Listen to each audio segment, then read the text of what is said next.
সুপ্রিয় দর্শক, নূরজান্নাত কুকিং ওয়ার্ল্ডে সবাইকে ওয়েলকাম করছি নতুন আরও একটা রেসিপি দেখার জন্য। আমার আজকের রেসিপিতে থাকছে আলু দিয়ে লোটে শুটকি ভুনা। শুটকি তো অনেকে অনেকভাবে ভুনা করেন, তবে আজ আমি একটু ভিন্ন রকমভাবে ভুনা করেছি। আশা করছি অন্য দিনের রেসিপির মতো আজকের রেসিপিও আপনাদের খুব ভালো লাগবে। এখানে আমি 10 থেকে 12টা লোটে শুটকি নিয়েছি। আমি আমার প্রয়োজন অনুযায়ী নিয়েছি, আপনারা চাইলে এখানে বাড়িয়ে বা কমিয়েও নিতে পারবেন। এবার একটা কাঁচির সাহায্যে শুটকিগুলোকে প্রথমে আমি পরিষ্কার করে ছোট ছোট টুকরো করে কেটে নিব। লোটা শুটকিটা যেহেতু অনেকটা শক্ত থাকে, তাই কাঁচির সাহায্যে এটা কাটলে অনেকটা ইজি হয়। আপনারা এখানে দা বা বটির সাহায্যেও কেটে নিতে পারবেন।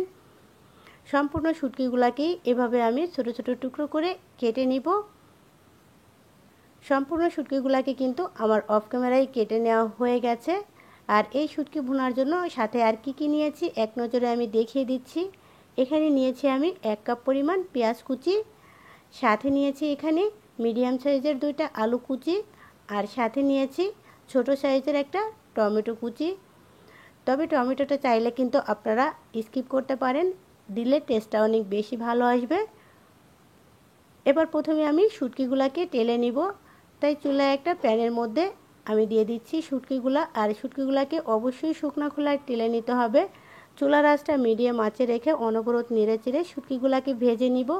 একটা সময় ভাজতে ভাজতে দেখা যাবে শুটকির উপরে হালকা একটু কালার আসতে শুরু করেছে এবং একটা শব্দ আসছে।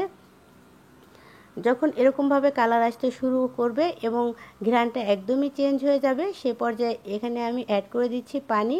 আর চুলার আঁচটা অবশ্যই বন্ধ করে পানিটা দিতে হবে, কারণ প্যানের যে গরম এবং শুটকির গরমই এই পানিটা গরম হয়ে যাবে। এর থেকে অতিরিক্ত গরম পানি দিলে শুটকিটা গলে যাবে। তো শুটকিগুলোকে 2 মিনিটের মতো ভিজিয়ে রেখে আমি অফ ক্যামেরায় শুটকিগুলো খুব ভালো করে ধুয়ে পরিষ্কার করে নিয়েছি। এবার একটা চপিং বোর্ডের উপরে শুটকিগুলো দিয়ে একটা শিলের সাহায্যে হালকা করে শুটকিগুলোকে একটু থেতলে নিচ্ছি। তবে খুব বেশি এটাকে কিন্তু গলিয়ে ফেলা যাবে না, জাস্ট কীভাবে আমি থেতলে নিচ্ছি ক্যামেরায় দেখেই বুঝতে পারছেন। সব শুটকিগুলোকে আমি এখানে থেতলে নিয়েছি। চুলায় একটা প্যানের মধ্যে আমি দিয়ে দিচ্ছি রান্নার রেগুলার তেল। তেলের পরিমাণটা একটু বেশি দিতে হবে, যেহেতু শুটকি ভুনায় তেলটা বেশি লাগে, আর তেলের পরিমাণটা একটু বেশি হলে খেতে বেশি ভালো লাগে। দিয়ে দিলাম পেঁয়াজ কুচি। পেঁয়াজ কুচিটাকে একটু নাড়াচাড়া করে ভেজে নিচ্ছি, খুব বেশি ভাজার প্রয়োজন নাই, জাস্ট কাঁচা গন্ধটা চলে যায় এতটুকু পরিমাণ ভাজলেই হবে। দিয়ে দিচ্ছি এখানে 2 টেবিল চামচ পরিমাণ আদা রসুন বাটা। আমি এখানে যে পরিমাণ আদা রসুন দিয়েছি তার 4 ভাগের 3 ভাগ রসুন বাটা, 1 ভাগ আদা বাটা। চাইলে আপনারা আদা বাটাটা স্কিপ করতে পারবেন, তবে রসুন বাটাটা একটু বেশি দিলে শুটকিটা খেতে বেশি ভালো লাগে। দিয়ে দিচ্ছি এখানে ধনিয়ার গুঁড়া, সাথে দিয়ে দিচ্ছি হলুদের গুঁড়া, আর দিয়ে দিচ্ছি লাল মরিচের গুঁড়া। লাল মরিচের গুঁড়াটা আমি একটু বেশি দিচ্ছি, কারণ শুটকিতে ঝাল হলে শুটকিটা খেতে বেশি ভালো লাগে। আর সাথে অ্যাড করলাম স্বাদ মতো লবণ। এবার সামান্য একটু পানি দিয়ে মশলাটাকে অনবরত নেড়েচেড়ে কষিয়ে নিব। তবে মশলাটাকে খুব বেশি কষানোর প্রয়োজন নেই, যেহেতু শুটকিটা দিয়ে এটাকে আরও বেশি কষাতে হবে। এর সাথে আমি আরও কিছুটা আস্ত রসুনের কোষ ব্যবহার করেছি, যেহেতু রসুনের কোষগুলো একটু বড় ছিল তাই আমি 4 ভাগ করে কেটে দিয়েছি। আপনারা চাইলে আস্ত রসুনের কোষগুলোও দিতে পারেন।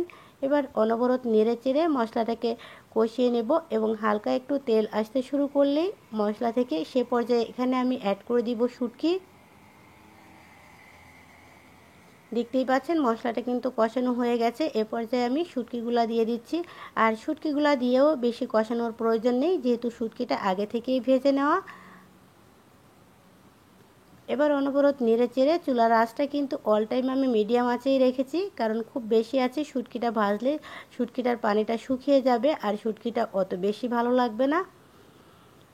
এবার দিয়ে দিলাম এখানে টমেটো কুচি। টমেটো কুচিটা দিয়ে আমি আরেকটু নাড়াচাড়া করে শুটকিটা কিন্তু একটু ভেজে নিচ্ছি। এ পর্যায়ে কিন্তু আমি কোনো পানি অ্যাড করিনি, চেষ্টা করবেন পানিটা একটু কম অ্যাড করার জন্য। শুটকিটা আমার সম্পূর্ণ এখানে কষানো হয়ে গেছে। এখন আমি এখানে অ্যাড করে দিব আলু কুচি। আর আলু কুচিটা দিয়েও আমি অনবরত নেড়েচেড়ে এগুলাকে খুব ভালো করে কষিয়ে নিব। তবে এ অবস্থাতে কিন্তু কোনোভাবেই ঢাকনাটা ব্যবহার করা যাবে না, কারণ ঢাকনাটা ব্যবহার করলে কিন্তু আলুটা অনেকটা গলে যাবে। আর আলুটা গলে গেলে কিন্তু এই শুটকিটা খেতে অতটা বেশি ভালো লাগবে না। তো আলুটা দিয়েও আমি অনবরত নেড়েচেড়ে শুটকিটাকে কিন্তু অনবরত নেড়েচেড়েই কষিয়ে নিচ্ছি। এখন এখানে অ্যাড করব হাফ কাপ পরিমাণ পানি, তবে পানির পরিমাণটা যেন কোনো অবস্থাতেই বেশি না হয়। সাথে অ্যাড করলাম কয়েকটা কাঁচামরিচ। ঝালটা কিন্তু আমি একটু পরিমাণে বেশিই দিয়েছি, তবে আপনারা চাইলে ঝালের পরিমাণটা কিন্তু বাড়িয়ে বা কমিয়ে দিতে পারেন। তবে শুটকিতে কিন্তু ঝালটা বেশি হলেই শুটকিটা খেতে বেশি ভালো লাগে। এখন এটাকে ঢেকে আমি রেখে দিব সর্বোচ্চ 2 মিনিটের জন্য। এর থেকে বেশি সময় ঢাকার কোনো প্রয়োজন নাই।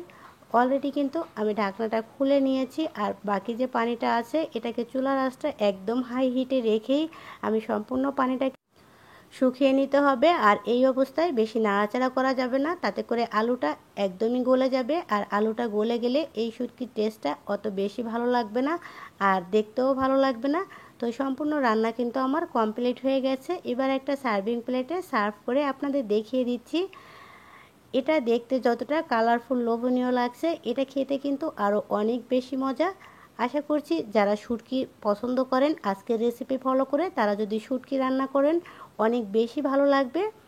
আর আমার এই শুটকি রেসিপিটা আপনাদের যদি কোনো অংশ একটু ভালো লাগে, প্লিজ আমার ছোট্ট চ্যানেলটা সাবস্ক্রাইব করে ছোট্ট চ্যানেলটার পাশেই থাকবেন। আজ এ পর্যন্তই বিদায় নিচ্ছি। দেখা হবে অন্য কোনো দিন অন্য কোনো রেসিপিতে। সে পর্যন্ত সবাই অনেক বেশি ভালো থাকেন, সুস্থ থাকবেন। আল্লাহ হাফেজ।